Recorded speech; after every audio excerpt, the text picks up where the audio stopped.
Hello everyone, आज हम करेंगे क्लास 8th की जो आपकी साइंस की बुक है उसका chapter number 2 the invisible living world beyond our naked eyes. यानी कि उस वर्ल्ड की या साइंस की बात करेंगे। ये लिविंग वर्ल्ड जो है जिसको हम अपनी नॉर्मल आंखों से या उन्हें नहीं देख सकते, टेलीस्कोप या किसी न किसी चीज़ की ज़रूरत होती है, मतलब छोटी छोटी चीज़ों को भी हमें देखने के लिए। अब यहाँ पर उससे पहले कुछ क्वेश्चंस हैं। जैसे कि सबसे पहले यहाँ क्या दिया है आपका, have you ever wondered what you might see if the invisible world around you become visible. अगर आपके आसपास की जो चीज़ें हैं जो आप नहीं देख पाते हैं नॉर्मली आंखों से, अगर वो आपको दिखने लग जाए तो क्या होगा। How do you think your observation of this hidden world might change the way you think about size, complexity और even what counts as living. और किस तरह से ये आपके सोचने का तरीका, जो ऑब्जर्वेशन है, उसको चेंज कर देगा, क्योंकि वो चीज़ें आपको दिखाई देंगी जो नहीं देख पा रहे थे। तो इसके अकॉर्डिंग आपका जो सोचने का तरीका है दुनिया को, साइजेस को, कॉम्प्लेक्सिटी को और लिविंग बीइंग को जिसको आप काउंट करते हैं, तो वो किस तरह से चेंज होगा। Have you thought how these tiny living beings interact with each other. और क्या कभी ये सोचे कि छोटे छोटे टाइनी जो लिविंग बींग्स हैं वो किस तरह से एक दूसरे से इंटरेक्ट करते हैं। इसके साथ ही अगर ऐसा हो जाए तो क्या क्या क्वेश्चन है जो आपके दिमाग में यहाँ पर अभी आ रहे हैं। So the human eyes can see only the human eye can only see objects that are above a certain size. तो ह्यूमन आइज जो है वो कोई ना कोई इसी चीज़ को ही देख सकती है जिनका सर्टेन साइज, मतलब बहुत छोटे साइज को नहीं देख सकते। एक अमाउंट आप लगा सकते, एक साइज लगा सकते कि इससे बड़ा है तो ही दिखेगा, इससे छोटा है तो आप नॉर्मली अपनी आंखों से उसे नहीं देख सकते हैं। For a long time many tiny things around us remained unknown. बहुत टाइम तक बहुत सारी छोटी छोटी चीज़ें हैं जिन्हें हम नहीं जानते थे, नॉर्मली आंखों से नहीं देख सकते थे, तो वो हमारे लिए अननोन थे, हम उन्हें नहीं जानते थे। Long ago people discovered that a curved piece of glass could make small thing look bigger. अब बहुत टाइम पहले क्या हुआ, लोगों ने एक डिस्कवरी की, किस चीज़ की, एक कर्व्ड पीस था, किसका, ग्लास का, जो क्या करता था, छोटी चीज़ों को बड़ा करके दिखाता था। The piece of glass was shaped like a lentil seed. तो एक लेंटिल सीड जो होता है उसकी तरह है, उसका शेप था। Thick in the middle, middle में से थिक था, और थिन एट द एजेस, और एजेस के साइड में क्या था, पतला था। Hence they called it a lens. अब लेंटिल की तरह था, सीड की तरह था, तो इसलिए उसका नाम भी क्या रखा, lens. Over time lenses were improve to become more powerful. अब धीरे धीरे क्या हो गया, लोगों को पता चलने लगा, तो लेंसेज को इम्प्रूव करने के लिए उसको और भी पावरफुल बनाने लगे। Each new tool from simple magnifying glass to microscopes. तो उसके लिए टेलीस्कोप की नहीं, माइक्रोस्कोप की जरूरत होती है छोटी छोटी चीज़ों को देखने के लिए। सो टाइम के साथ साथ ये जो है और भी ज़्यादा इम्प्रूव होने लगी, जो सिंपल मैग्नीफाइंग ग्लास से लेकर माइक्रोस्कोप जो भी चीज़ें हैं वो इसी तरह से और भी अच्छे जो है बनने लगे। Help human see what their eyes could note. और ये सारी चीज़ें, मैग्नीफाइंग ग्लास और माइक्रोस्कोप, क्या करने लगे, ह्यूमंस की हेल्प करने लगे उन चीज़ों को देखने पर जिनकी देखने के लिए जो उनकी आंखें नहीं देख पाती थी। The invention of the microscope opened a fascinating hidden world filled with tiny living creatures. तो जब माइक्रोस्कोप का इन्वेंशन हुआ तो उसमें एक ऐसा फैसिनेटिंग जो है दुनिया लोगों के सामने आई जो बहुत छोटी छोटी थी, जिसके बारे में कभी किसी ने सोचा भी नहीं था।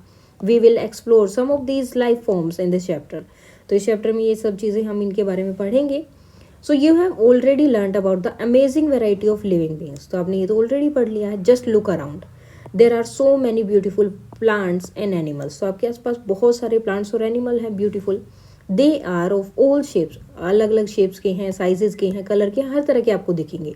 सम लिविंग बींग्स आर टाइनी, कुछ छोटे हैं, while others are really big, और कुछ बहुत बड़े हैं। They differ not only in their structure but also in many other features. अब वो अपने सिर्फ स्ट्रक्चर की वजह से अलग नहीं है, बल्कि उनके बहुत सारे फीचर्स भी हैं जिनकी वजह से वो एक दूसरे से अलग है। All these living beings whether plants और एनिमल्स आर कॉल्ड ऑर्गेनिजम्स। इन सबको हम क्या बोलते हैं, ऑर्गेनिजम्स, चाहे वो प्लांट्स हैं, एनिमल्स हैं, जो भी लिविंग बींग्स हैं। Have you ever notice the smallest organism around you that is visible to the naked eye. तो क्या आप कोई ऐसे छोटे ऑर्गेनिज्म को बता सकते हैं जो आप नॉर्मली अपनी आंखों से देख सकते हो, जो सबसे छोटा है। Think about it, how small a thing can your eyes C actually see. तो मतलब सोचो कितनी छोटी हो सकती है, जैसे चींटी, चींटी से छोटा और क्या है जो आपको दिखता है, ठीक है, मच्छर वगैरह वो सब आप यहाँ पर बता सकते हैं कि कितनी छोटी एक चीज़ है जिसको आपकी एक्चुअल मतलब नॉर्मली जो आइज़ है वो देख सकती हैं। You might have seen some people using reading glasses, आपने देखा होगा कई बार जो है लोग रीडिंग ग्लासेस का यूज़ करते हैं। How does it help them see better, तो उससे उनको क्या फ़ायदा है, तो क्या होता है वो बड़े होके उन्हें दिखते हैं। What happen when we use the magnifying glass, अगर हम मैग्नीफाइंग ग्लास का यूज़ कर रहे हैं किसी चीज़ को यूज़ करने में, ऑब्जर्व करने में, तो क्या होगा। अब एक्टिविटी है इसी तरह से एक, take a round bottle flask, अब जो राउंड होती है बोटल बॉटम फ्लास्क आपको लेना है जो ग्लास से बना है जैसे कि फिगर में दिखाया है, ठीक है। उसको क्या करना है, बोतल से पानी से फिल कर देना है। Close the mouth of the flask with a cork, और एक कोर्क से उसका माउथ बंद कर देना है। Now place the flask on an open book and look at the letter through it, और जब आप इसको इस तरह से रखेंगे किसी भी चीज़ पर और लेटर के ऊपर बुक में कहीं भी, तो आपको इस तरह से दिखाई देंगे। So do you notice something interesting, तो क्या आपको कुछ इंटरेस्टिंग यहाँ दिखा। The letters appear larger when see through the flask, अब जब इसके अंदर से लेटर्स को दिख रहे हैं, देखो नॉर्मली ये है लेकिन जब इससे देख रहे हैं तो क्या हो रहे हैं, बड़े दिखाई दे रहे हैं। This happen because the flask filled with water acts like a magnifying glass, अब ऐसा क्यों हो रहा है, क्योंकि जो फ्लास्क के अंदर पानी है उसकी वजह से ये फ्लास्क जो है मैग्नीफाइंग ग्लास की तरह काम कर रही है, इनकी चीज़ों को बड़ा करके दिखा रही है। Now use a real magnifying glass to look at small organisms like an ant, अब इसी तरह से आपको क्या करना है, एक जो मैग्नीफाइंग ग्लास है उसको यूज़ करना है और जो छोटे छोटे ऑर्गेनिजम्स है जैसे कि आंट वगैरह उसको देखना है। Were you able to see the details of its body more clearly, तो क्या उसके बाद में आपको उनकी बॉडी के जो पार्ट्स हैं सब चीज़ें हैं क्या वो सही अच्छे से दिखाई दे रहे हैं या नहीं। So for a long time people were curious to explore the tiny organisms around them, so पहले जो लोग जो है बहुत क्यूरियस थे अपने चारों चीज़ों को जानने के लिए, ऑर्गेनिजम्स को, जो छोटे छोटे ऑर्गेनिजम्स हैं उनको एक्सप्लोर करने के लिए। But they could not see in them with their naked eyes, लेकिन उन्हें नॉर्मली आइज से वो नहीं देख सकते थे। So how did we finally discover this invisible world, तो हमें इस दुनिया के बारे में पता कैसे चला जो हमें देखे नहीं सकते थे जिसको हम। सो do you know which scientific discovery held us see the tiny world for the first time, तो क्या आप बता सकते हैं कि कौन सी ऐसी डिस्कवरी है जिसकी वजह से हम ये टाइनी वर्ल्ड को देख पाए, तो क्या है वो, मैग्नीफाइंग ग्लास। सो नेक्स्ट है, have you ever heard of, in 1665 a scientist named Robert Hooke published a book named Micrographia. He was a careful observer and a skilled artist. तो उन्होंने अपनी बुक पब्लिश की थी Micrographia, ठीक है। वो जो है स्किल्ड ऑब्जर्वर थे, यानी कि चीज़ों को ऑब्जर्व करते थे अच्छे थे और बहुत अच्छे आर्टिस्ट भी थे। In his book he showed detail drying of tiny things that people had never seen before, इसमें उन्होंने क्या किया, जो छोटी छोटी चीज़ें हैं ना उनको बहुत डिटेल में उनकी ड्राइंग बनाई थी जो लोगों ने पहले कभी नहीं देखी, तो ये उनकी बुक का पूरा दिया यहाँ पर। Things he saw using a tool we call a microscope. So उसने किस चीज़ का यूज़ किया था वहाँ उस टाइम पे उन थिंग्स को ड्रॉ करने के लिए, माइक्रोस्कोप का, जो आजकल हम बोलते हैं। His microscope made things look 20 to 30 times bigger. अब जो उनके पास माइक्रोस्कोप था वो क्या करता था, किसी भी चीज़ को 200 से 300 टाइम तक क्या करता है, 300 टाइम्स तक बड़ा करके दिखाता था। That were what one could see with the unaided eye, जिससे क्या हो सकता है, अब बिना किसी भी चीज़ को अनएडेड आई यानी कि आई में आपको कुछ भी डालने की या माइक्रोस्कोप की जरूरत नहीं है, आप इसे नॉर्मली देख सकते हैं। One day who look at a tiny slice of Coke, एक दिन उन्होंने देखा एक छोटा सा स्लाइस था कोक का, and so it was made of many small empty spaces, और वो किससे बना है, बहुत ज़्यादा जो उसमें छोटे छोटे और एम्प्टी स्पेसिस उसमें हैं। These compartment reminded him of a honeycomb, sorry. अब इन कोक को देखकर वो इस तरह से था, उसको दिमाग में क्या आया, हनीकॉम्ब की, हनीकॉम्ब भी तो ऐसा ही होता है। He drew what he saw, अब उसने जो देखा वो उन्होंने ड्रॉ कर दिया, and called each small space a cell, और ये जो छोटे छोटे स्पेस बने उनको उन्होंने क्या बोला, cell. This was the first time the word cell was used in science to describe the basic unit of life, और ये पहली बार था जब दुनिया में जो ये वर्ड है, साइंस का जो वर्ड है आपका सेल, वो पहली बार यूज़ हुआ था किसी भी बेसिक यूनिट को, लाइफ की बेसिक यूनिट को डिस्क्राइब करने के लिए। अराउंड द सेम टाइम, अब इसी टाइम पे 1660 में क्या हुआ, Antonie van Leeuwenhoek, Dutch scientist थे वो, made better lenses then allowed him to build more useful microscopes, तो उन्होंने क्या किया, और भी अच्छे जो है लेंसेज बनाए जिससे कि वो और भी ज़्यादा जो है यूजफुल माइक्रोस्कोप्स बना सकते थे। He was the first person to clearly see and describe tiny living things like bacteria and blood cells. अब वो पहले इंसान थे जिन्होंने क्लियरली देखा और डिस्क्राइब किया किसको, जो छोटी छोटी चीज़ें होती है टाइनी लिविंग थिंग्स है जैसे बैक्टीरिया और ब्लड सेल्स को उन्होंने देखा और उनको अच्छे से डिस्क्राइब किया। बिकॉज ऑफ दिस, अब इसकी वजह से ही इज़ नोन, उनको क्या बोला जाता है, as the father of microbiology. तो माइक्रोबायोलॉजी के फादर जो है इन्हें बोला जाता है। और किन्हें बोला जाता है, Antonie van Leeuwenhoek. Okay, now what is a cell. अब सेल है क्या, ऑल लिविंग बींग्स। अब यहाँ पर कुछ कुछ माइक्रोग्राफ या बुक है, माइक्रोस्कोप्स ये पहले वाली थी, उसके बाद माइक्रोस्कोप है जो रॉबर्ट हुक ने यूज़ किया, कोक्स सेल जो उन्होंने अपनी माइक्रोग्राफिया बुक में पब्लिश किया था। नाउ अब सेल है क्या, ये वर्ड तो यूज़ हो गया लेकिन है क्या। All living beings are made up of cells, सारे लिविंग बींग्स जो हैं इन्हीं सेल से बने होते हैं। You might wonder what cells actually look like, cell दिखते कैसे हैं। Let us take a closer look at the basic structure of a cell using a microscope। तो माइक्रोस्कोप का यूज़ करके इन सेल्स को अच्छे से हम देखते हैं। अब यहाँ पर एक एक्टिविटी दी है, let us study cell. Cell को पूरा स्टडी करना है। अनियन लेना है फ्रॉम योर किचन और garden and wash it thoroughly with water, अच्छे से धो देना है। Cut the onion bulb vertically into pieces, pieces में उसे कट कर देना है। Take one piece of onion and pull out the thin transparent layer. अब अनियन के ऊपर जब भी आप इस तरह से उनकी एक एक जो है लेयर निकालते हैं ना, तो उसके ऊपर एक वाइट कलर की जो है ट्रांसपेरेंट लेयर भी होती है, तो वो आपको निकालनी है इनर सरफेस से, कोई भी फोर्सकेप्स का यूज करके। This layer is called the onion peel, इसे हम क्या बोलते हैं, onion peel. Place the peel in the petri dish containing a few drop of safranin, safranin means red colour stain होगा, इसके अंदर आपको इसको डालना है 30 second. This will give a pinkish colour to the shell and help us see clearly, ताकि उसके बाद हमें, क्योंकि वो ट्रांसपेरेंट है तो दिखाई नहीं देगा, इसलिए उसको पहले कलर किया यहाँ पर। उसके बाद उसे नेक्स्ट प्लेट में डालना है। With the help of thin brush transfer the onion peel to another petri dish containing water to rinse the peel and remove extra stain. अब उसके बाद उसको दूसरे में डालना है और प्लेट में जिसमें पानी होगा, ताकि जो एक्स्ट्रा कलर उसमें आया है वो उसमें से निकल जाए। Now carefully place the stained onion peel on the glass slide, glass slide पे उसको अच्छे से जो क्या करना है, रख देना है थिन ब्रश की हेल्प से, ensuring it does not break और फोल्ड, ना तो वो ब्रेक हो ना ही फोल्ड होना चाहिए। उसके बाद put a drop of glycerine over the onion peel on the slide, यहाँ पर उसके ऊपर ग्लिसरीन डालना है। The glycerine will prevent drying on the cell, अब ये क्या करेगा, इसको ड्राई नहीं होने देगा और इम्प्रूव करेगा clarity for better visualization of cell. Then slowly place a cover slip over the peel using a needle, एक निडल का यूज करके इस तरह से कवर स्लिप यहाँ लगानी है, such that no air bubble get trapped, और इस तरह से आराम आराम से रखना है इसको, बिल्कुल आराम से इसके ऊपर पूरा कवर कर देना है इसको, ताकि कोई भी एयर बबल उसके अंदर ट्रैप ना हो।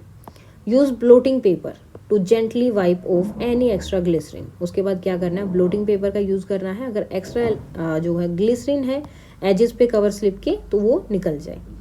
View the slide under a microscope, अब ये करने के बाद इसको क्या करना है, माइक्रोस्कोप के अंदर इसे देखना है एंड अ फोल्ड स्कोप, दोनों में। Compare it with figure 2.3c and 2.3d, इन दोनों को आपस में कंपेयर करना है, क्या क्या सिमिलरिटी है क्या नहीं है। अब ये इन्होंने सेल बोला है, ये जो बीच में है सेल वॉल हो गई, सॉरी सेल मेम्ब्रेन हो गया, न्यूक्लियस एंड साइटोप्लाज्म, सो ये सारी चीज़ें यहाँ है। अब देखो इसमें क्या दिख रहा है, इसमें तो इस तरह से दिख रहा है। So you will observe nearly rectangular structure under the microscope, microscope में आपको क्या दिखेंगे, रेक्टेंगुलर स्ट्रक्चर दिखेंगे। These are the cell of the onion peel, ये क्या है, अनियन पिल के स्ट्रक्चर हैं या मतलब सेल्स हैं, which are closely arranged without any space between them, तो इस तरह से अरेंज है कि इनके बीच में कोई भी स्पेस नहीं है। Try to observe the peel on the leaves of different plants, आपके आसपास जो भी प्लांट्स आप उनके साथ भी इनको क्या कर सकते हैं, देख सकते हैं। You will find that all plants are made up of cells, तो आपको पता चलेगा कि हर एक प्लांट में आपको इसी तरह से देखने को मिलेगा। What do you think the body of A animal is made up of, और बॉडी ऑफ ए एनिमल की बॉडी यहाँ पे कैसी बनी होगी, तो इसको भी एक बार देख लेते हैं हम। Rinse your mouth with clean water, अपने मुंह को जो है मतलब अच्छे से एक बार पानी से धो लेना है। Use the blunt end of a clean toothpick की जो ब्लंट वाला साइड होता है वो यूज़ करना है. Gently scrap inside of your चिक. ठीक है, अंदर गाल की तरफ वहाँ पे लेके जाना, थोड़ा स्क्रैप करना है. Place the scrap material in a drop of water on a clean glass slide and spread it evenly. उसके बाद वो मटेरियल को क्या कर देना है, ड्रॉप ऑफ वाटर डालना है, उसमें डालना है on a clean glass slide पे, और इसको स्प्रेड कर देना है evenly. Add a drop of methylene blue, a blue coloured stain over the material. जो आपका मटेरियल गया उसको उसके अंदर डालना है. Adding stain improve the visibility. अब क्या होगा, जैसे हमने ऑनियन पिल में क्या किया, उसको पिंकिश कलर दिया था, तो इसी तरह से इसको ब्लूइश कलर दे रहे हैं ताकि ईजिली हो जाए देखना. Under the microscope by increasing contrast. After 1 minute add a drop of glycerine over the material. जैसे वहाँ भी ग्लिसरीन डाला, सेम वहाँ पर किया on the slide to prevent the cell from drying, ताकि ड्राई ना हो जाए. ग्लिसरीन का यूज़ क्या हो रहा है यहाँ पर, ड्राई से बचाने के लिए, ड्राई नहीं होना चाहिए. Now carefully place a clean cover slip जैसे उसमें था, and remove the excess glycerine, जो भी है जिसमें उसको रिमूव कर देना है कोई भी ब्लोटिंग पेपर का यूज़ करके. Now observe the slide under a microscope and draw what you have seen in your notebook. उसके बाद आपको ऑब्जर्व करना है क्या क्या आपने देखा और ड्रॉ करना है अपनी नोटबुक में. सो क्या ऑब्जर्व किया, you will observe a polygon shape. इस तरह के पॉलीगन शेप स्ट्रक्चर दिखेंगे आपको, जैसे कि फिगर 2.4 में है. दीज आर चिक सेल्स. ये क्या है, चिक सेल्स हैं आपके. Which form the inner lining of your mouth. जो क्या है, आपकी इनर लाइनिंग बनाते हैं माउथ की. What similarities and differences did you observe between the cell of onion peel? अब इन दोनों में यहाँ पर 2.3 और 2.2 में क्या क्या आपको सिमिलरिटी दिखी. सो you have observe that cells have 3 main parts. अब इनमें 3 मेन पार्ट है. एक तो थिन होती है आउटर लाइनिंग होती है, एक सेंट्रल रीजन है, और एक स्मॉल जो है छोटा सा राउंड स्ट्रक्चर होता है. ठीक है, ये सेंटर हो गया, ये राउंड स्ट्रक्चर हो गया, और बाहर की एक थिन लाइनिंग होगी. बाहर की थिन लाइनिंग को बोला जाता है सेल मेम्ब्रेन. ये साइटोप्लाज्म हो गया और ये न्यूक्लियस हो गया. नाउ द आउटर लेयर क्या है, सेल मेम्ब्रेन है. The round structure in the middle is nucleus, और which is also covered by a thin membrane, जिसके चारों तरफ भी एक थिन मेम्ब्रेन होती है. द स्पेस बिटवीन द, अब दोनों के बीच में जो, यहाँ देखो, ये आपका क्या हो गया, सेल मेम्ब्रेन हो गया, और ये न्यूक्लियस हो गया. इन दोनों के बीच में ये जो स्पेस है इसे क्या बोला जाता है, nucleus is filled with cytoplasm. क्या बोला जाता है, cytoplasm. These 3 cell membrane, cytoplasm and nucleus are the basic part of a cell. किसी भी सेल के बेसिक पार्ट है. Some cells like onion peel have an extra outer layer. इनकी जो है एक्स्ट्रा आउटर लेयर भी होती है, जिसे हम क्या बोलते हैं, सेल वॉल, जो कि हमने ऑलरेडी ऊपर देखा था. ठीक है, इनकी एक एक्स्ट्रा है, तो इसे क्या बोलते हैं इन्होंने, cell wall. Now what is the importance of this structure in a cell. अब इनमें क्या, इस स्ट्रक्चर में जो है क्या इंपॉर्टेंस है, क्या जरूरी है. So what function do they perform. ये क्या काम करते हैं. Are this function important for the maintenance of life. कि इनके फंक्शन जो है लाइफ को मेंटेन करने के लिए जरूरी है. So the cell membrane encloses the cytoplasm and nucleus. अब सेल मेम्ब्रेन क्या करता है, एनक्लोज करता है.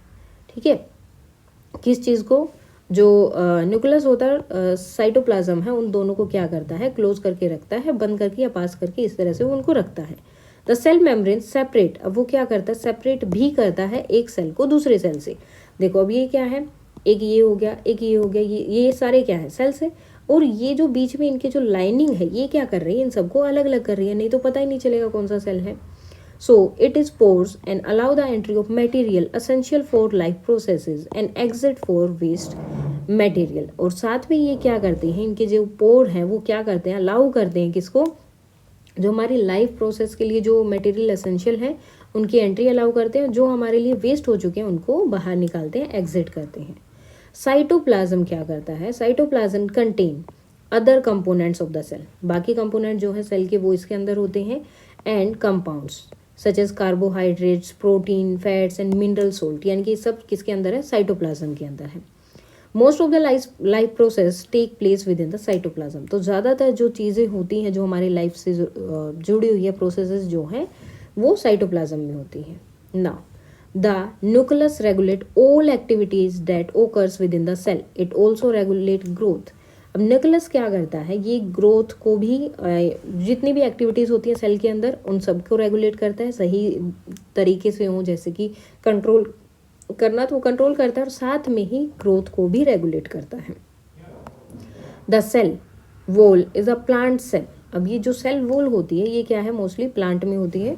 Provide rigidity and strength to the plant, जो प्लांट को रिजिडिटी जो है दृढ़ता और स्ट्रेंथ देती है किसी भी प्लांट को। This is why all cells are arranged compactly with each other, यानी कि एक दूसरे से बिल्कुल ऐसे जुड़े हुए दिखते हैं, ठीक है। तो ये मोस्टली किन में होती है, जो प्लांट वगैरह है उनमें, और ये प्लांट को स्ट्रेंथ देती है। और कॉम्पैक्टली होते हैं बहुत साथ साथ, which is there and look firm in structure, और स्ट्रक्चर में बहुत ही फर्म यानी कि जुड़े हुए या दृढ़ दिखते हैं। स्टेप फर्दर, अब थोड़ा सा आगे देख लेते हैं। Cells in all parts of a plant have tiny rod shaped structures called plastids. तो इन्हें क्या बोला जाता है, प्लास्टिड्स। अब रोड शेप के जो है इनके स्ट्रक्चर्स होते हैं और जो सेल के हर पार्ट में मिलते हैं, मतलब प्लांट में जितने भी पार्ट्स हैं सेल में वो मिलेंगे। सम प्लास्टाइड्स, अब सम प्लास्टाइड क्या होते हैं, लाइक क्लोरोप्लास्ट। अब ये क्या करते हैं, इनमें क्लोरोफिल होता है विच मेक्स देम ग्रीन, जो इनको ग्रीन बनाता है, हेल्प करता है किसमें, फोटोसिंथेसिस की जो इनका प्रोग्रेस होती है, प्रोसेस होती है, उसमें ये बहुत हेल्प करता है। और फोटोसिंथेसिस के बिना ये क्या करेंगे, काम नहीं कर पाते हैं। इन नॉन ग्रीन प्लांट्स, अब नॉन ग्रीन पार्ट जो होता है, they help in the storage of substance. ये क्या करते हैं, स्टोरेज में हेल्प करते हैं, जो भी सब्सटेंस प्लांट के लिए ज़रूरी होते हैं उनमें। Plant cells also have a large empty looking space. अब प्लांट सेल्स में क्या होता है, एक बहुत बड़ा स्पेस होता है जो बिल्कुल ऐसे एम्प्टी लगता है, खाली जैसा लगता है, जिसे क्या बोलते हैं, वैक्यूल।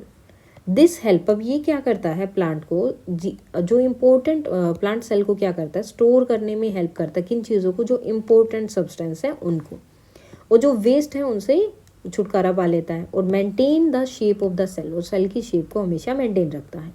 अब इससे क्या होता है, this give strength and support to the plant. इन एनिमल सेल में क्या होता है, जो ये वैक्यूल्स है ये नहीं होता, आर यूजुअली नॉट प्रेजेंट। अगर है भी तो बहुत छोटे साइज में होता है। The small vacuoles store certain substance dissolved in water. अब ये क्या करते हैं, छोटे छोटे अगर हों भी तो जो पानी में जो चीज़ें सब्सटेंस डिजोल्व हो जाते हैं उनको स्टोर करके रखता है। So a cell is not just a simple bag of liquid. तो एक सेल ऐसा नहीं कि एक बैग है जिसमें बहुत सारा लिक्विड है, it is a complex structure made up of many different parts. तो ये एक बहुत ही कॉम्प्लेक्स स्ट्रक्चर है जिसके अंदर बहुत सारी चीज़ें होती हैं, each with its own special function to allow the cell and in turn the entire organism to work. अब इसकी एक स्पेशल फंक्शन होता है जो सेल को अलाउ करता है काम करने के लिए, और सारा जो पूरा का पूरा मतलब ऑर्गेनिज्म, मतलब जो लिविंग बीइंग है वो पूरा का पूरा काम करता है। अब ये अलग अलग चीज़ें यहाँ पूरे बता दी हैं, सेल वॉल, सेल मेम्ब्रेन। अब ये किसका है, प्लांट का है, ये किसका है, एनिमल या किसी का भी। अब इनमें देखो क्या है, माइटोकॉन्ड्रिया इसमें भी है, इसमें भी है। वकोल मोस्टली इसमें होता है, यहाँ होगा तो बहुत छोटा। साइटोप्लाज्म दोनों में रहेगा।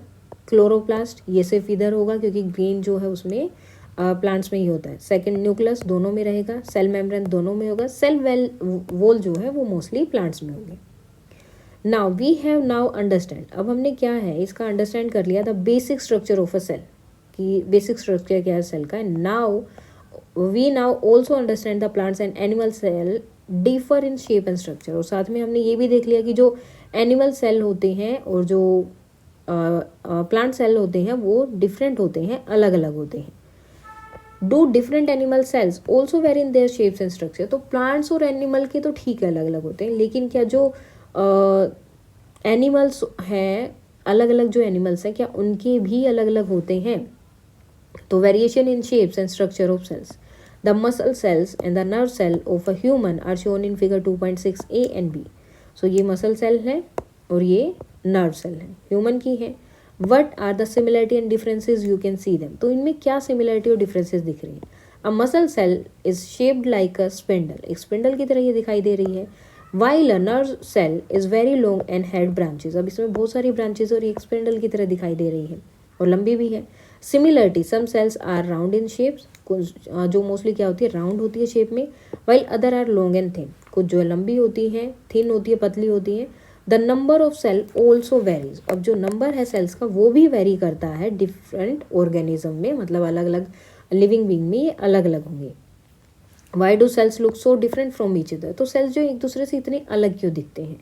Does the shape and structure of a cell relate to its function, क्या जो शेप और स्ट्रक्चर है वो सेल के फंक्शन के काम करने के तरीके से रिलेट करता है। So the unique shape size and structure of cell help them carry out their specific function. So जो भी यूनिक शेप होता है, साइज होता है, स्ट्रक्चर होता है सेल का, वो हेल्प करता है ताकि वो अपने जो उनके काम है, स्पेसिफिक काम है, उनको कर पाए। But how do this cell help in performing various function in the body? लेकिन ये सारे सेल्स हेल्प कैसे करते हैं अलग अलग फंक्शन को परफॉर्म करने में? So let us find out. You observe in activity 2.3 that inner cheek cell are thin and flat. तो हमने जो इनर चिक के सेल्स देखे थे वो जो बहुत पतले थे और फ्लैट थे। They form a protective lining on the inner surface of the चिक। ये क्या करते हैं? प्रोटेक्टिव लाइनिंग जो है प्रिपेयर करते हैं चिक के इनर सरफेस पे। Nerve cell also known as neurons carry message in our bodies. अब नर्व सेल क्या होते हैं? उन्हें हम न्यूरॉन्स भी बोलते हैं, जो क्या करते हैं? मैसेज जो है कैरी करते हैं हमारी बॉडी में। The elongated shapes and branches structure help them reach different parts of the body and pass on message quickly. अब जिनकी ये ब्रांचेज वाला जो शेप्स है, ठीक है, वो क्या करता है? हेल्प करता है ताकि वो बॉडी के अलग अलग पार्ट्स तक ईजिली पहुंच पाए और मैसेज को जल्दी से जल्दी पास ऑन कर पाए। Similarly plant cell also show variation. Plants में भी इस तरह से अलग अलग वेरिएशन होते हैं। In plants 2 cells may be rectangular, 2 cell हो सकते हैं रेक्टेंगुलर हो, इनग्लोटेड हो, ओवल हो, और इवन ट्यूब लाइक, किसी भी शेप में हो सकते हैं। Some plant cells form long tubes that help carry water throughout the plants. अब कुछ प्लांट में क्या होते हैं? सेल्स लॉन्ग ट्यूब की तरह दिखते हैं ताकि वो पानी को पूरे प्लांट में क्या कर पाए? कैरी कर पाए। You have already studied the digestive system in grade 7. Different part of the digestive system are made up of different type of cells. तो अलग अलग तरह के digestive system अलग अलग तरह के cells से बने होते हैं। The group of muscle cells are present in food pipe. अब क्या होता है? muscle cells का जो ग्रुप है वो present होता है किसमें? food pipe में। These cells contract and relax in a wave like manner. अब जैसे ही फूड आता है उसको ब्रेक करने के लिए कॉन्ट्रैक्ट भी करते हैं, रिलैक्स भी हो जाते हैं, वेव लाइक मैनर में चलता रहता है, और पुश करते हैं फूड को नीचे की तरफ to the stomach. This movement is possible because muscle cells are thin, flexible and spindle shaped. अब ये क्यों होता है? क्योंकि मसल सेल्स जो है थिन है और फ्लेक्सिबल होते हैं, स्पिंडल शेप में होती हैं। The stomach also have different type of cells for performing different function. अब स्टमक में भी अलग अलग टाइप के सेल्स होते हैं जो अलग अलग फंक्शन परफॉर्म करते हैं। Muscle cells in the stomach wall help churn the food. अब जो मसल सेल्स होती है स्टमक के अंदर, वो चर्न करने में फूड को हेल्प करती है। जो अदर सेल्स है in the inner lining of the stomach produce digestive juices. वो डाइजेस्टिव जूस जो है प्रोड्यूस करता है। एंड एसिड प्रोड्यूस करता है that help break down the food, जो कि फूड को ब्रेक डाउन करने में हेल्प करते हैं। All this cells work together to make digestion possible. अब ये सारे सेल एक साथ काम करते हैं और एक साथ ही काम करना पड़ेगा जिससे कि हमारा डाइजेशन पॉसिबल हो पाता है। So what are the level of organization in the body of a living organism? तो क्या क्या चीज़ें होती हैं? The body of a living organism is organized in a complex way. So ये एक बहुत ही कॉम्प्लेक्स वे है जिस तरह से लिविंग ऑर्गेनिज्म की कोई बॉडी ऑर्गेनाइज होती है। Cell is a basic unit. Cell क्या है? उसका बेसिक यूनिट है लाइफ का। Just like a brick is the basic unit of a wall. जैसे कि एक ब्रिक होती है, ब्रिक एक बेसिक यूनिट है, किसी भी वॉल को बनाना है, तो उसी तरह सेल जो है किसी भी जो है बॉडी के या किसी भी यूनिट के लाइफ के जो है बेसिक यूनिट है। A group of smaller cells form a type of tissue. अब छोटे छोटे जो हैं सेल्स क्या करते हैं? टिश्यू बनाते हैं। ठीक है, ये देखो सेल्स है, टिश्यू बना दिए। अब यहाँ टिश्यू से क्या हो गया? ऑर्गन बना, ऑर्गन से क्या हो गया? ऑर्गन सिस्टम बन गया, और सिस्टम से ऑर्गेनिज्म यानी कि पूरा वो स्ट्रक्चर बना। Different tissues are organise to form a organ. Tissues से क्या बने? ऑर्गन बने। सेवरल ऑर्गन्स एक साथ काम करते हैं तो क्या बन जाता है? ऑर्गन सिस्टम बनता है। That perform a major function of the body, जो कि बॉडी में एक बहुत ही इंपॉर्टेंट फंक्शन जो है परफॉर्म करता है। All the organ system together make up a complete organism. और ये सारे ऑर्गन सिस्टम मिलकर क्या करते हैं? एक ऑर्गेनिज्म बनाते हैं। लाइक अ प्लांट और एन एनिमल, जैसे कि एक प्लांट और animal.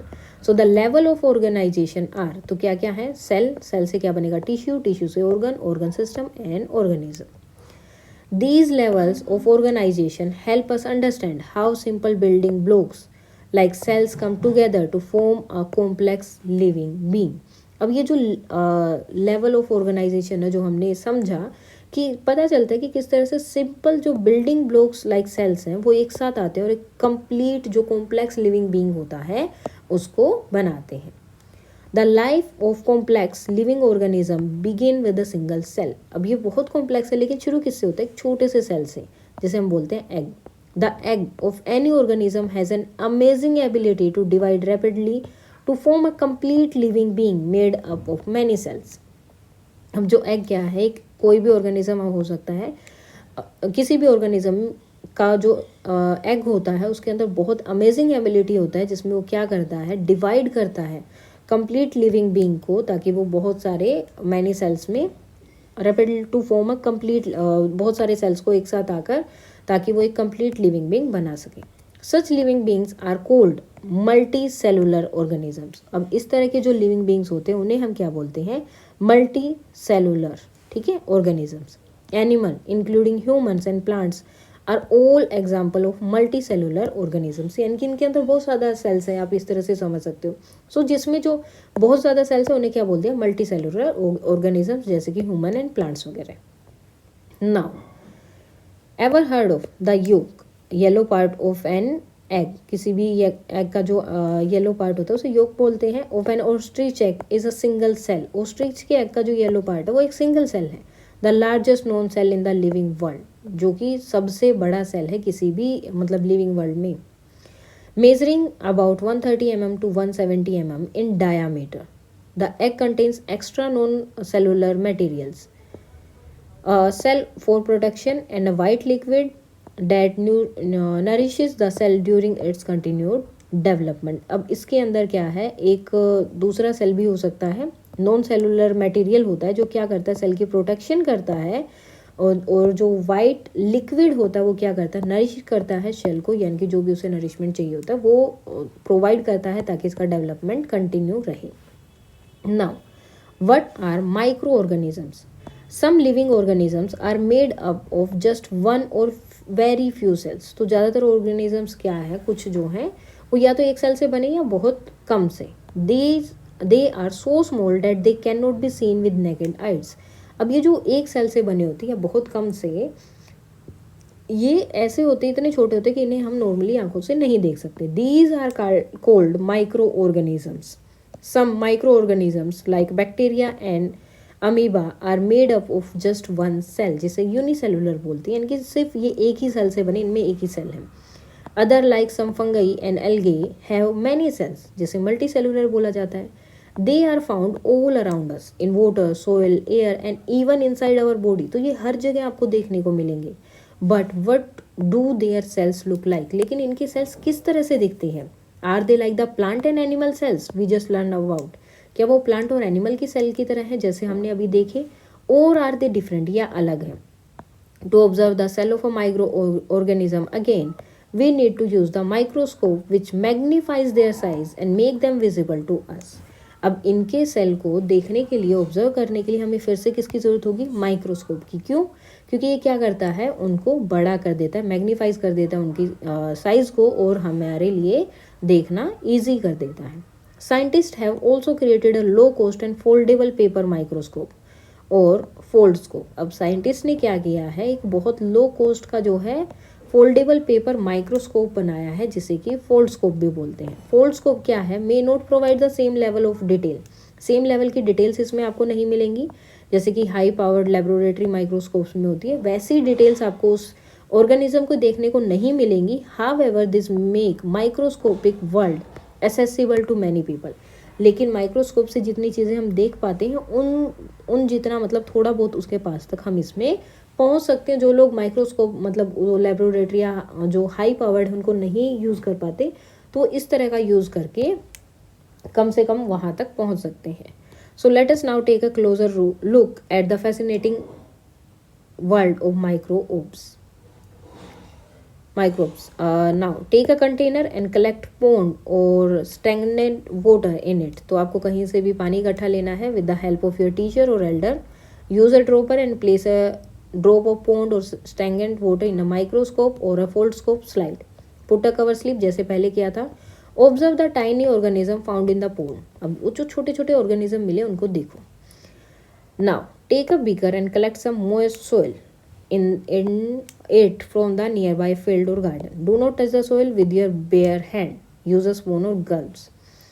Pour some water into the beaker and stir it, उसको थोड़ा सा बीकर में पानी डालो, हिलाओ with the glass rod. The liquid which may look dirty have very fine particle of soil and is called soil suspension.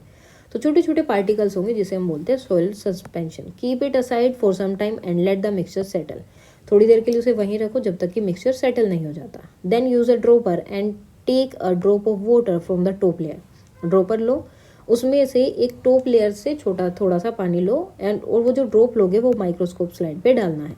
फिर से वैसे ही कवर स्लिप पे उसे रख देना, जेंटली उसको उससे कवर कर देना है और ऑब्जर्व करना है माइक्रोस्कोप के। You may observe small moving organism similar to those you see so in activity 2.4। तो आपको वैसे ही दिखाई देंगे जैसे आपने पहले देखे थे 2.4 में। अब इससे क्या होगा, this indicate that soil suspension contain a variety of tiny creatures, यानी कि सोइल सस्पेंशन में भी बहुत सारे छोटे छोटे टाइनी क्रिएचर्स हैं that can not be seen with an unaided eye, जिनको हम जो है बिना कोई आई की हेल्प, मतलब अनएडेड मतलब आप बिना माइक्रोस्कोप के नहीं देख सकते हैं। The tiny creature date can not be seen with the naked आई, अब जो वो टाइनी क्रिएचर जिनको आप जो है बिना उनके नहीं देख सकते हैं, नेकेड आई से नहीं देख सकते हैं, उन्हें हम बोलते हैं micro organisms. Micro means very small, organism means living being और माइक्रोब्स, ठीक है, यानी कि जिन्हें आप बिना किसी भी माइक्रोस्कोप की हेल्प के नहीं देख सकते हैं। Now a group of students studying in grade 8 perform activities 2.4 and 2.5. They also collected information from the library and internet. They recorded the data obtained after observing pond water in 2.1 and the data obtained after observing soil suspension in table 2.2. They identified the microorganisms as protozoa, algae, fungi and bacteria. You can record it if you find any of these category. तो आप इस तरह से जो है खुद से भी कर सकते हैं। अब देखो यहाँ पर क्या है, सबसे पहले क्या है, अमीबा। अमीबा क्या है, सिंगल सेल है, मूविंग है और इर्रेगुलर शेप है इसकी। नेक्स्ट है पैरामीशियम या protozoa, single cell, moves from one place to another, movement take place with the help of specified structure. Algae, single cell है, look green because of the presence of green pigment, movement take place with the help of specialized structure. Then उसके बाद 2.2 में जो soil suspension से उनको देखने को मिला वो सब चीज़ें यहाँ पर है, जैसे कि ब्रेड मोल्ड या फंगई देखी। ब्रांच फिलामेंट्स हैं without chlorophyll having sac like structure, mould fungi हो गया।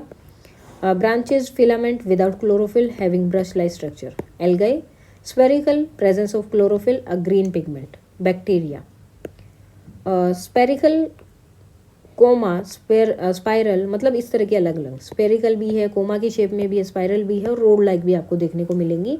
One long hair like structure and many small hair like projection around the cell. Now did you also observe any of these micro organisms or something different, क्या आपने भी इसी तरह की, मतलब जब ये एक्टिविटी आप करेंगे तो क्या आपने भी इसी तरह का देखा या कुछ और था। Record in your notebook and discuss in your class. In table 2.1 and 2.2 you have identified a variety of micro organism. तो जो आपने आइडेंटिफाई किए अलग अलग तरह के माइक्रो ऑर्गेनिजम्स को, they are everywhere and we can only see them with a microscope. तो इससे हमें क्या पता चलता है कि हर जगह हैं लेकिन हम इन्हें सिर्फ माइक्रोस्कोप से देख सकते हैं। Device that magnifies them 100 to 400 times, जो इनको क्या है 100 गुना या 400 गुना बड़ा कर देता है, तब वो हमें दिखाई देते हैं। Those micro organisms are small in size, ये ऑर्गेनिजम्स बहुत छोटे होते साइज में। They play an important role in our lives, और ये हमारी लाइफ में बहुत इंपॉर्टेंट रोल प्ले करते हैं। नाउ वायरसेस, अब वायरस क्या है, आर माइक्रोस्कोपिक एंड असेलुलर, माइक्रोस्कोपिक और असेलुलर है, यानी कि इनमें सेल है ही नहीं, अकोशिकीय जिन्हें बोला जाता है। Viruses multiply when they enter a living cell, ये मल्टीप्लाई हो जाते हैं जब भी ये किसी लिविंग सेल में जाते हैं। They may infect plants, animals और bacterial cells and may cause a disease, ये किसी में भी जा सकते हैं, किसी को भी इन्फेक्ट कर सकते हैं, प्लांट्स में, एनिमल में, बैक्टीरियल सेल में, कहीं भी जा सकते हैं और खुद को ज़्यादा बढ़ाते रहते हैं और इनकी वजह से डिजीज़ वगैरह होती हैं। उसके बाद 2.4 जो आता है कि हम इनसे किस तरह से कनेक्टेड हैं। ये हम करेंगे कल, आज हम करेंगे यहीं तक। अगर कोई डाउट है तो आप बता सकते हैं। That's all for today and please like share and subscribe. Thank you.